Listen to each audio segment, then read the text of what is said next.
آپ یہ دیکھ لیجیے نا کہ ان کے بیار الانوار جی ان کو کہا جاتا ہے کہ وہ علامہ مجلسی جو تھے وہ حاطب اللیل تھے، ٹھیک ہے،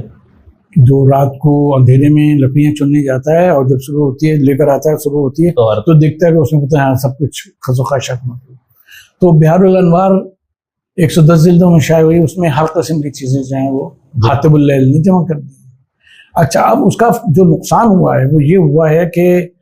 جس طرح سے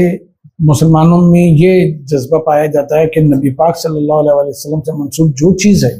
وہ لے لو اور وہ مقدس ہے، بالکل ایسا ہی، اسی صورت سے اہل تشیع میں یہ بات پائی جاتی ہے بالکل کہ امام سے ائمہ سے منسوب جو بات ہو وہ ان سے لے لو، وہ امام نے فرمایا، اور امام کو آپ کوٹ کر دیں تو